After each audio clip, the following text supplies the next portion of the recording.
and welcome to Riot. I'm your host, Tisa, and this is May May. Hello.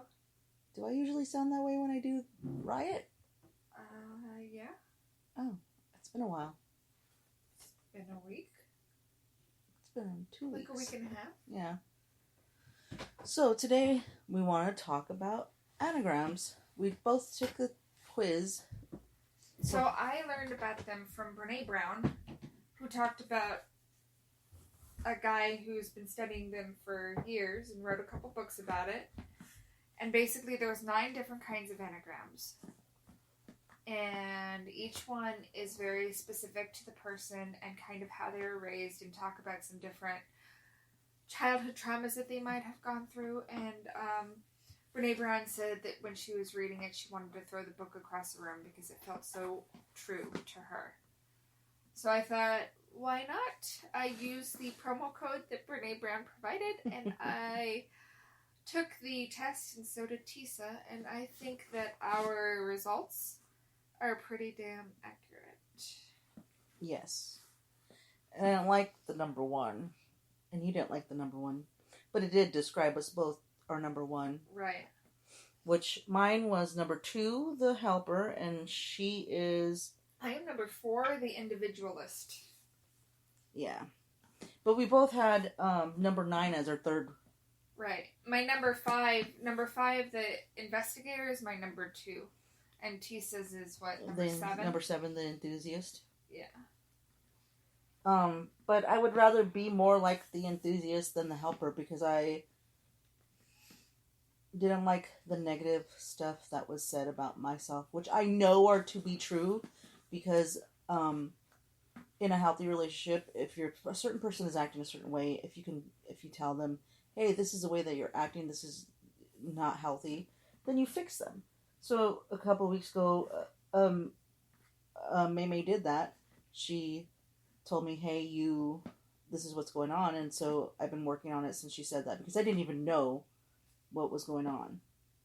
But then I kind of did, but I didn't at all. So she pointed out, so I am working on it very hard, and a lot help. Like, I'm happy every single day.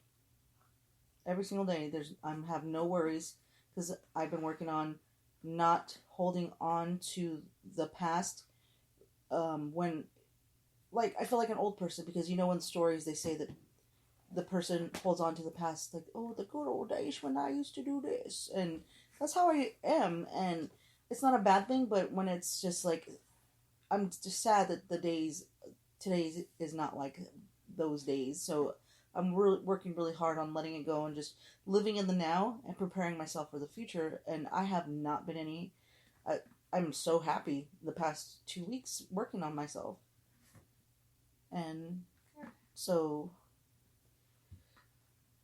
basically the helper, which is what you are, is somebody who lives to serve others and who forgets that they are their own person. Yes. And just wants to take care of everybody around them, and forgets that they have their own individuality to work on. Yes. And then I also reading all of this, and then because like I've been noticing in the past year that I'm becoming more and more like my mother, and then that makes me sad, because my mom has that personality, number 2, and she doesn't. Her whole entire life since she was a kid, she's taken care of all her brothers and sisters, and then her nieces and nephews, and other people's kids. So throughout her life, she's just been a caretaker, and she's in her 70s, and she had a meltdown a few years ago and was like, "This is just my life, just taking care of children."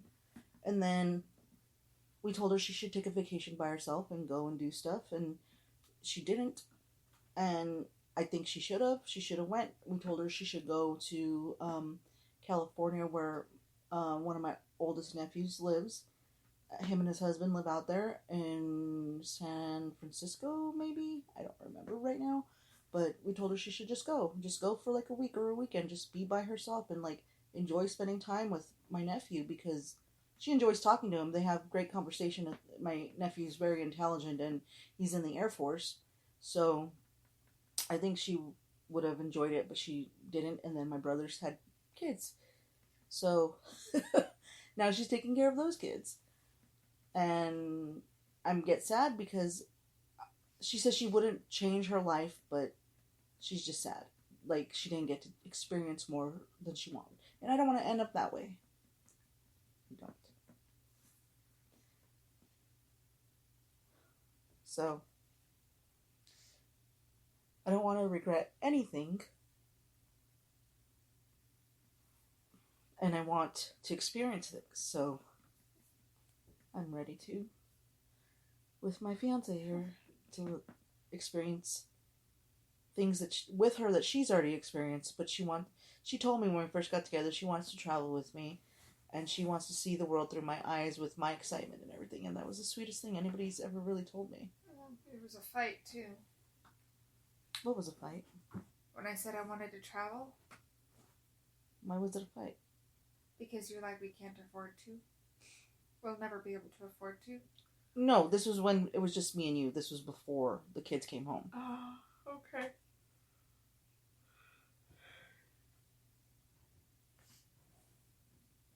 So yeah, that's what. This is her topic, and she's like yawning and. Sorry, I'm I had a rough morning. So I am a number 4. That means I'm an individualist.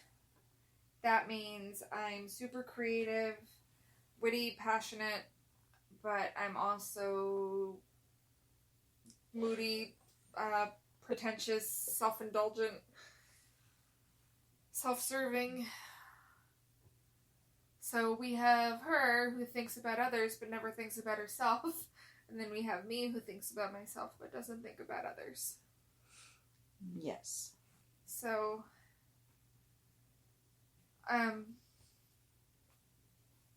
it's interesting because I do think I'm creative. I do think I live in my own mind and I don't get out of my mind very much. Some of the things that it says about being an individualist is that you want to be unique. You want to be that one person that's outside the box, but I don't feel that way because I feel like everybody's their own person and nobody's above anybody else and shouldn't be. I don't think I'm unique in this world at all. I just think I'm just another voice. You are very unique. You don't really listen to music. No. You don't. I just asked you today if you would watch Dance with Me, World of Dance, because it's an amazing show, like the talent that's on the show. And you're like, eh. I'm like, have you ever seen it? No. Do you like dance? I don't know. So it's like, I think you're an individual, and you're very different from a lot of people. From everybody that I've come in contact with, you are very individual. I have felt like. So, do you feel like you're included in your family? Do you feel like you're a part of it? Yes and no, and I think it's because I don't put any effort that I want to be included. I just want them to include me, but they don't because I don't. So I need to be more proactive with that part because I want to hang out. I want to go to the barbecues that my brothers have together and drink with them, but it's been years since I had because, sometimes people don't know that other people want to be included. So if you just say, hey, I want to be included, or let them know I want to be included, then they start inviting you. So that's not what I meant, though. Oh. What do you mean, I meant is, do you feel like you're a part of your family? Well, yeah. Do you feel like you're genuinely wanted and a genuine part? Yeah. Because I've always felt like the stepchild, the one who gets left out of everything, because I don't ever feel like I ever fit into my family.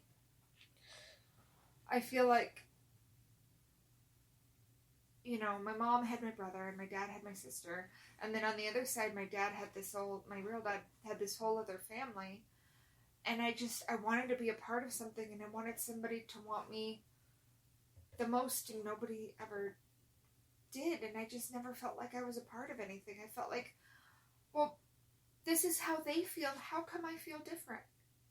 This is how they see the world, how come I don't see the world like that? And I never quite understood why I felt different. I never really felt the need to rebel, per se, because in my life, I've lived a very conservative life, but I still never felt like I really fit in anywhere. Do you feel that way because that's in your own head? I've always felt that way. I think that sometimes that it's in your own head. That you feel that you don't belong because you don't feel worthy. Because from what I noticed in our friend group, the four of us were hanging out. You still didn't feel like you were a part of it, but you were. Like, Sabrina painted you paintings. Like, you're the only one that she painted that for. And in the bathroom, the other one, like, you're the only one she's painted things for. Like, she likes you. Like, she thinks you're fucking interesting. She thinks you're so interesting and so smart. Like, she finds you intimidating. Because remember when we would talk and she'd be like, "What does that mean?" And she was felt intimidated by you because you are so intelligent and you use words that a lot of people don't know. Still to this day, when you use a word, I still look it up to see what the fuck you're talking about. I'm like, okay, I just did it the other day. So you are worthy, and I feel like that might be It might be part of the Enneagram thing though, because that's the whole thing, that we don't feel like we have a place or that we belong anywhere. So maybe it's not necessarily the word unique, because that really doesn't strike me as what I feel I am, but it's just we don't feel like we're like a puzzle piece that just doesn't fit anywhere. Okay. I don't know. But I also think it's the person keeping them from fitting anywhere. I don't know. I could go a psychologist on you, but you don't want to pursue that as a degree. You're so funny. Like, we're both enrolled in schools. No, we're not. Well, they fucking dropped me because they said I wasn't participating even though I was halfway done. Like, what? I think they probably wanted you to do that first one. The one that you said you didn't want to do because you had it in your head, but it's an online school, so I think that they wanted you to do that first one. I think that you think what you think doesn't matter because it's happened and it's fine and it's over. I don't need a reason why it happened. It happened, and now I have to do something else. And I'm enrolled in schools as well. I'm enrolled in Southern New Hampshire University, and I'm trying to see out the programs for Western New Mexico University because it's hell a lot cheaper. It's like $30 a credit, so that's like $120 a class or something. $90 to $120 a class. One class costs $54 at Southwestern. But I told May May that she needs to, she should, not that she needs to, that she should look into the programs at Western New Mexico because it has the interdisciplinary studies, and she's very into disciplinary studies because I know she would love to do, you pick 2 or 3 subjects and that's your career goal. Those are your concentrations for this degree. And then they also have a master's in the same thing, where you pick 2 or 3 studies and concentrations and you go for it. And I think that might help her because there's a lot of things that she's interested in, and that interdisciplinary studies, for me, that would be great for me because I have an issue just picking one program. That's why I have a liberal arts degree as my associate's, because I couldn't pick anything. So this new degree that's come out for a few years or however long it's been out is a great thing for people like both of us, because she has a problem picking something and sticking to it because her interests are all over the place because she does have a wide range of interests, and I think this would be good. But it's up to her what she wants to do. I just given her options, just talking her through like a good fiance does. I don't know what I want to do. I'm kind of lost. And that's okay.